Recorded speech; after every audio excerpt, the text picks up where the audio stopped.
Bonjour chers amis, nous nous retrouvons de nouveau pour notre petit pèlerinage de réflexion de foi.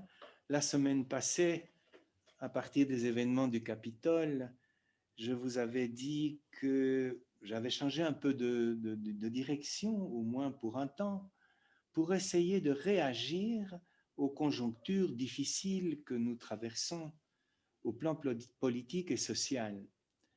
Mais il semble bien qu'après la prise de pouvoir, l'inauguration du nouveau président des États-Unis, nous entrions dans un moment de latence, un moment de suspense, un peu comme si les convoyeurs, comme on disait jadis à propos de ceux qui jouent avec les colombes, les pigeons, et les convoyeurs attendaient leur heure.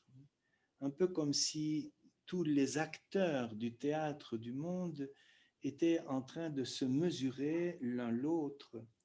Et en attendant, avec les beaux discours, les poèmes, les actes symboliques et puis les actes assez forts et immédiats du nouveau président, et pas symboliques du tout, très concrets, et comme si nous nous donnions la permission de revenir à l'espérance, avec l'illusion naïve que ce qui vient de se passer est fini, qu'on a mis un point final à l'horreur de ces dernières années. Je n'en crois rien, mais je crois qu'il est bon d'espérer contre toute espérance et de vouloir y croire, vraiment de vouloir croire à l'impossible, c'est déjà le commencer de façon active. Mais donc, cette semaine, il ne semble pas y avoir d'événements avec lesquels nous devrions nous colter, nous confronter. Au contraire, il y a beaucoup de joie et beaucoup de sentiments de libération, au fond, face aux premières décisions du nouveau président des États-Unis. Donc, on peut se réjouir, même si c'est probablement pour un temps court et que les grandes maladies du monde sont encore là et sont loin d'être soignées. Mais cette respiration, ce temps de silence, ce point d'orgue, diraient les musiciens, nous permet donc de prendre un peu de distance et d'en revenir à une tradition de la théologie latino-américaine qui consiste à confronter les conjonctures historiques que nous traversons, notamment politiques, sociales, avec les grandes symboliques de la Bible. Et vous savez que dans la Bible, il y a quelques grandes symboliques, trois à mon avis, trois symboliques fondamentales, avec lesquelles les prophètes, les sages, les théologiens se confrontent constamment pour savoir quel est le sens des événements, puisque Dieu parle constamment, puisque tout événement est un kairos, comme dit le Nouveau Testament, c'est-à-dire un événement où Dieu nous dit quelque chose d'essentiel. Ces grandes traditions symboliques sont d'abord la recherche d'Abraham et des patriarches. Abraham qui, en quittant son pays, se met à la recherche d'un autre Dieu, d'un Dieu nouveau, nous dirions, et d'une patrie dont il ne connaissait ni le lieu, ni le chemin pour y arriver. On va revenir à cette expérience du nomadisme abrahamique des patriarches parce que je crois qu'il y a là une intuition fondamentale pour nous aujourd'hui.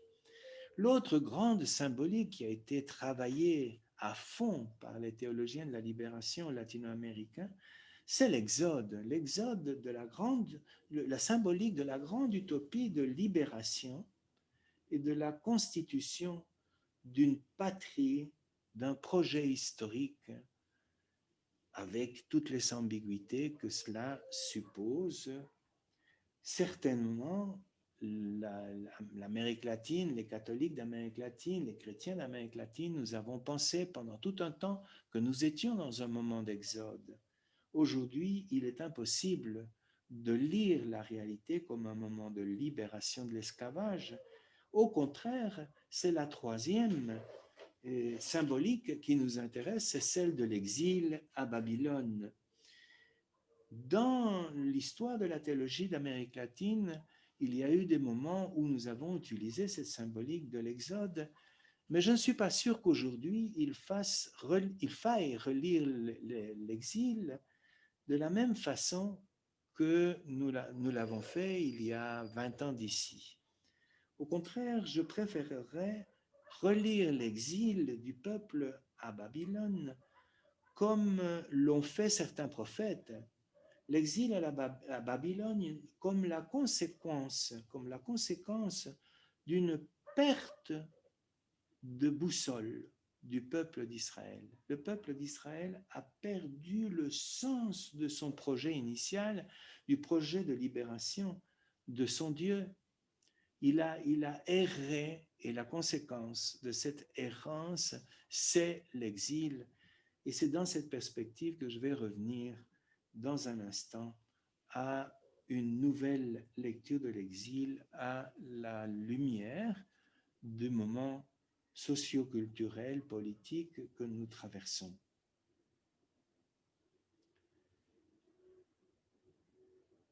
On le répète constamment, nous sommes en train de vivre une terrible expérience de la perte de beaucoup de choses essentielles de l'humain. Nous sommes dans la situation du psaume 136 qui disait « Au bord des fleuves de Babylone, nous étions assis et nous pleurions, nous souvenant de ce que nous avions perdu, nous souvenons de Sion. » Et ce dont il se souvient, le peuple à Babylone, c'est de la perte d'une nation, en tout cas d'une idée de nation, la perte du temple, la perte de son roi et de ses sages. À Babylone, il ne reste plus que Dieu et sa parole. Mais le psaume 136 est encore l'expression d'une résistance pathologique, la non-acceptation de la perte, la non-assomption du deuil. Nous passons par une profonde expérience de purification et de silence. Il faut revisiter l'essentiel et il faut pour cela dire adieu définitivement à ce que nous avons perdu, à ce que l'on nous a enlevé et qui ne reviendra plus. Et à partir du moment où le peuple d'Israël commence à accepter qu'il a perdu un certain nombre de réalités qui ne reviendront pas, commence alors une nouvelle expérience spirituelle, et c'est cette expérience spirituelle qui est aujourd'hui le grand appel pour nous les croyants. Tout d'abord, le peuple va faire l'expérience d'une nouvelle sagesse. Non plus la sagesse dogmatique qui sortait du temple et des écoles théologiques de Jérusalem, l'école deutéronomique par exemple, mais bien la sagesse qui surgit, qui naît d'un dialogue avec l'autre, avec le païen, avec le monde différent, avec le monde de l'autre, un dialogue humble et respectueux avec l'autre. Et ce dialogue respectueux de Babylone va donner une sagesse nouvelle, beaucoup plus libre, une pensée beaucoup plus libre, beaucoup plus plurielle que le dogmatisme du temple. Et cette nouvelle sagesse va se prolonger plus tard dans l'hellénisme. Nous avons des livres tardifs comme le Siracide, par exemple, où ce dialogue avec l'autre inspire une nouvelle image de Dieu, un nouveau cheminement de peuple minoritaire au milieu d'un autre peuple de religion minoritaire au milieu d'une autre religion. Et je crois que cette sagesse va donner naissance au judaïsme. Justement, le judaïsme, c'est la nouvelle religion qui va naître de l'exil et de ses prolongations en Égypte ou dans le monde helléniste, où le temple n'est plus la référence, où l'institution juive n'est plus la référence, mais où la seule référence, c'est la parole méditée, ruminée en minorité, en communauté minoritaire. L'exil, donc, c'est la naissance d'une nouvelle sagesse en dialogue. C'est aussi l'expérience d'une nouvelle mystique prophétique. Une mystique détachée, déconnectée du cadre institutionnel traditionnel. Voilà la beauté, la nouveauté, la purification, je dirais le salut, la guérison possible en temps d'exil. Et c'est pourquoi il me semble qu'aujourd'hui, il nous convient de reparler de cette expérience spirituelle de l'exil. Il faut laisser derrière nous les fausses illusions de la sécurité institutionnelle, quelle qu'elle soit, que ce soit la sécurité de l'État, de la loi, de la Constitution, du système démocratique, comme nous l'avons vu la semaine passée. Il faut nous repentir avec décision de nos manipulations, de nos trahisons. Il faut en revenir au point de départ. C'est la crise, comme je l'ai dit de manière un peu émotive la dernière semaine, c'est le moment de dénoncer et de lâcher la perversion de nos langages récupérés par tous les extrémismes. Il semble bien que cette récupération du langage religieux en fonction des intérêts politiques extrémistes ne soit pas du tout mort. Il y a déjà des secteurs extrémistes, justement, du christianisme fondamentaliste qui reprochent à Biden d'être le démon parce qu'il dialogue sur la possibilité de l'avortement ou de donner des droits et des protections au secteur LGTB. Vraiment, nous devons en finir avec cette fausse sagesse et reconstruire aussi, comme à Babylone, une sagesse liée à la science. Je crois que les temps du dialogue science et foi, comme dans les années 30, 40, 50, est passé. Ce temps-là est passé. Il ne s'agit plus de dialoguer entre la science et la foi pour savoir qui a raison et qui a tort et où nous pouvons nous mettre d'accord et où non. Ce dialogue-là est dépassé. Je crois que la science n'en a plus rien à cirer, comme on dirait vulgairement, du discours de la foi. Elle est dans sa propre logique. Et au contraire, une foi qui se déconnecte de la science, qui s'oppose à la science, devient aujourd'hui criminelle. Nous l'avons vu dans toute cette résistance à la menace du Covid et aux mises en garde des scientifiques. Je crois que ça devient criminel au nom de la religion de divulguer des idées, des dogmes obscurantistes, anti-scientifiques. Je crois qu'en faisant cela, nous nous sommes identifiés aux Lévites et aux prêtres de la parabole du bon Samaritain qui, en ne voulant pas s'approcher du blessé de la route, pratiquement l'ont mis à mort. C'est ce que nous faisons avec le Covid quand nous refusons de donner la parole à la science, même si la science est imparfaite, même si la science est inachevée, si elle balbutie, on ne peut plus se permettre de s'abstraire du discours scientifique et de prétendre qu'il y ait un autre. Cette sagesse obscurantiste est devenue criminelle et il faut la dénoncer. Donc, nous sommes devant l'exigence d'une nouvelle sagesse dont les bases seraient scientifiques et dont le fondement aurait à voir aussi avec les droits de l'homme. Il y a eu toute une petite polémique dont nous avons parlé en son temps, à l'intérieur même de l'Église catholique, quand le pape subtilement a dit lors d'une interview qu'il considérait que les homosexuels avaient le droit d'une protection sociale de la part des États. Bien, ça, c'est typiquement une sagesse en dialogue de différence. Ça ne suppose pas que le pape approuve ou n'approuve pas l'homosexualité. Ça, c'est un thème interne à l'Église qu'il nous faut débattre.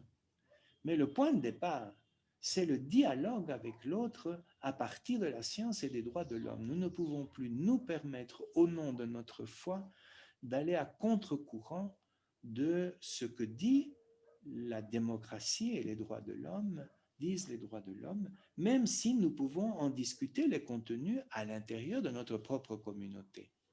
Donc, l'exil, c'est aussi le creuset de cette nouvelle sagesse qui part des droits de l'homme et qui s'enracine dans la science. Mais évidemment, cela va nous conduire de plus en plus, je crois que nous y sommes, à ce que j'appellerais notre double condition d'étrangers. Nous sommes des étrangers dans un double sens. Il y a longtemps que nous savons que nous étions étrangers par rapport au monde, nous sommes des passagers, nous sommes des migrants, nous allons à une autre patrie, nous dit la lettre aux Hébreux, et nous nous sentons de plus en plus étrangers dans ce monde contemporain. Mais la nouveauté, c'est que la condition d'étranger dont Jésus dit qu'il était lui-même étranger, souvenez-vous au chapitre 25 de Saint Matthieu, j'étais un étranger et vous m'avez visité. Cette condition d'étranger aujourd'hui, excusez-moi, nous pouvons la ressentir par rapport à notre propre Église. Si nous sommes citoyens étrangers du monde, c'est un peu paradoxal ce que je suis en train de dire, nous nous sentons aussi très souvent citoyens étrangers de notre propre Église. Et cette double condition d'étranger nous conduit donc de nouveau à la situation d'Abraham. Je crois que nous sommes aux portes d'un nouveau nomadisme, d'une nouvelle situation d'intempérie abrahamique. Abraham a dû abandonner sa patrie, mais il a dû abandonner ses dieux aussi. Il a dû se fier à un nouveau Dieu, un Dieu qu'il appelait depuis l'inconnu, depuis nulle part. Il a été appelé depuis nulle part. Et je crois que ça va être de plus en plus la situation des croyants, être appelés à partir de nulle part par une nouvelle voix. Vous vous souvenez aussi de Samuel qui ne connaissait pas la voix de son Dieu. Peut-être que nous ne connaissons pas encore la nouvelle voix de Dieu. On nous a rabâché de la voix du Dieu de la religion, nous la connaissons par cœur, à tel point que peut-être cette voix de la religion occulte empêche que nous entendions la voix silencieuse du nouveau Dieu que l'Évangile nous prépare depuis l'avènement de Jésus. Oui, notre double condition d'étranger, découverte en exil, nous renvoie aux origines abrahamiques de notre foi. Il nous faut quitter notre patrie et notre Dieu pour confier notre vie, pour nous fier d'un Dieu radicalement nouveau. Voilà, je termine cette proposition en résumant pourquoi je pense que cette pandémie se présente à nous comme l'occasion, l'opportunité d'un exil forcé, mais au-delà de l'exil forcé, l'occasion d'un nouveau nomadisme abrahamique. Je pense par exemple que la pandémie nous a volé notre maison. Dans, dans le confinement auquel plusieurs pays vont être confrontés sans tarder, peut-être que le Pérou lui-même va devoir rentrer de nouveau dans cette expérience, notre maison est devenue un caravansérail. Dans la même maison, on doit se disputer pour pouvoir disposer du laptop ou de l'écran ou du WhatsApp, que l'on soit élève, étudiant ou professeur. Tout se passe aujourd'hui en virtuel et donc la maison est devenue un caravansérail abrahamique. On ne reconnaît plus sa maison, on ne reconnaît plus son monde. Ou que sont mes amis devenus, dirait Rutebeuf, si nous ne pouvons plus les voir, nous ne pouvons plus les toucher. Beaucoup d'entre eux sont morts et la plupart d'entre eux sont dans le désespoir. Donc, la maison nous a été volée et nous voilà de nouveau sous la tente virtuelle. En ce qui concerne la célébration, c'est vrai que certains secteurs conservateurs de l'Église réclament de retourner aux célébrations en présence, dans le temple, dans les églises. Vous avez vu ces célébrations? Il n'y a rien de plus triste avec ces quelques 10 ou 15 personnes dispersées dans une immense église. Cela semble la fin d'une époque. Et donc, notre façon de célébrer la foi, elle redevient abrahamique aussi. Il faudra retrouver une foi qui célèbre au plan domestique, comme je l'ai déjà proposé plusieurs fois dans ces dialogues avec vous.